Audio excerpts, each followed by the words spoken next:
Hello everyone.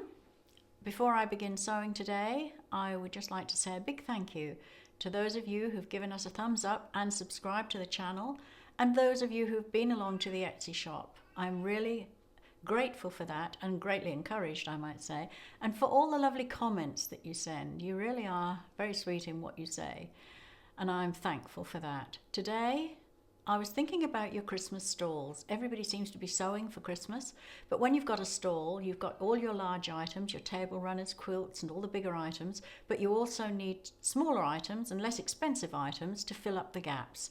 So today I'm going to do something that's a little bit smaller and doesn't cost as much. Now these are just plain pot holders. And I know that they're a little bit simple, but the thing is that you don't need a lot of fabric to make them, and they obviously cost less to make than the double oven glove. So I've taken some just pieces of Christmas fabric. Now this is just a spot. I like spot fabrics, as you'll see. And I've made this one. This one is circular. It's just the reindeer.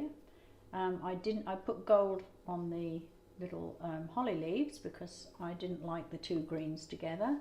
And it's just plain on the back and circular. This one is the snowman. It's the same on the back, just plain on the back. And the templates for these, all of these will be in the one pattern. This one, I thought I'm going to demonstrate the Christmas stocking, but this one I just fussy cut. I had this Christmas fabric here and I fussy cut the Christmas tree globes from that, just keeping, because they were different sizes on the fabric, making 3 globes, and then I will just run a darker stitch up as if they're hanging from the tree. This one, I said I did a Christmas stocking, and it just stands out rather nice.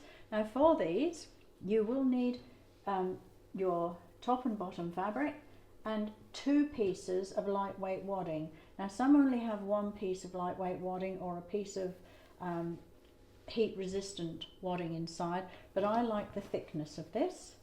I think that's a good thickness. So these are easy and cheap to make, so we'll get started with those right now and then we'll see how they all turn out.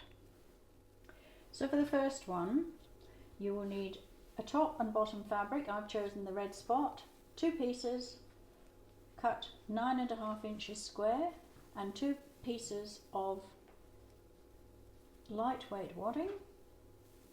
You can use Insulbright wadding if you prefer, but you would only probably need 1 piece of that. But for most of you, you've got ordinary wadding anyway. And just scrap fabric for your applique. And as I said earlier, the templates for the applique of all of these are in the one pattern. You will also need 1 strip across your fabric, which is usually about 44 inches, 2.5 inches wide, and then you're going to fold that in half. That is going to become your binding, plus a tiny piece, this one, which is again 2.5, just make sure of that, 2.5 inches wide and about 6.5 inches long. That's going to make your tag, which gets folded into the middle, folded over again, stitched, and that will make your tag. So the first thing we're going to do is we're going to applique our pieces onto here. I'm going to sew them on.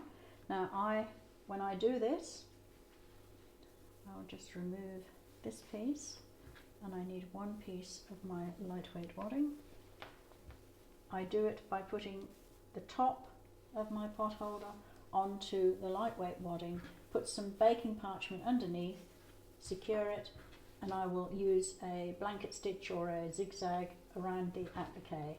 And once I've done that, I will then put the bottom pieces on, sorry, not the top pieces, the bottom pieces on, and then I will quilt all around this piece. Now I quilt around it with all layers together because it needs to be nice and firm.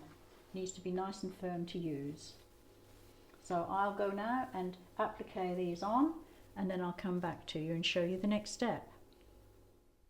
I've appliqued my boot, my Christmas stocking on. See, I've taken my parchment off the back. Now this is my back section, as I said. Now always make sure this is the fluffy side of your batting, your wadding. This is a tighter surface.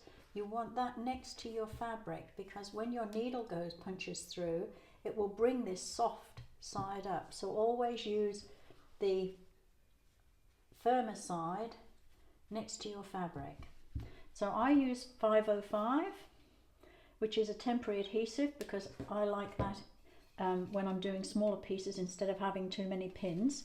So all I will do is go 1, 2, 3, 4 and 1 in the middle, and pop my top piece on, press it down. Now you'll find when you've done that, you can actually lift these all off. They stick, but you can peel them off and put them back down again. So I just do that. It's nice and secure, rather than have lots and lots of pins. The next step is, for me, I'm going to stipple quilt around here. You could do diagonal lines, you could do square on lines, you can do whatever kind of quilting that you would like, but I just prefer the stipple, the small stipple. So I'm now going to do that, and then I'll come back and we will put on the binding. I actually cross-hatched this just one way. I thought that looked better than stippling. When I looked at it, I decided on just the simplicity of the straight line instead. So it just I went round the boot on the back and just did the straight lines, measuring them out. Now, when you come to putting on your binding, you've got to remember your tag is on the back. It has to be on the back. Don't get it caught up anywhere else. I finished this one off while I was thinking about the the quilting on this one. So I just quickly finished this one off. That shows you how quick they are to make. I think that looks really nice, but the tag, as you see, it's there, but it will come up to the top. So you need to stitch that on before you start to put your binding on. So stitch it like that on the corner. It's on point, remember. Now we're going to put the binding on, so I'm going to start putting the binding on about halfway down this first side here. I'll stitch it all the way around, and then I will join it here when I come to the top. But before I take it around this last corner, if you see, there is the squareness of the tag juts out, so I will have to trim that off there and there. Before I put the binding on, I'm just going to run a stitch line, a machine stitch line across there to secure it so it sits in place, and then I'll just pin that to the bottom so it doesn't flip up while I'm sewing. So I'm now going to go and stitch this binding on, snipping that off when I get to that corner, and then we're finished. So I think that's a really nice look that you can do all manner of different appliques on, whatever you choose. As I said, you can choose a pretty pattern from a nice Christmas fabric that you've got and just fussy cut it a little bit. Choose any bits and pieces you've got, and that will fill a lot of space up on your stalls for little pockets and little people. My binding is on, my tab is on. Remember, the tabs are made by cutting a 2.5 inch strip, folding it to in half in the center and in again, like so, and stitching 1/8 inch down either side, and make it as long as you want or as short as you want. That makes your tab. So that's nicely on there. This is the one, of course, I did earlier. That's got one on there too.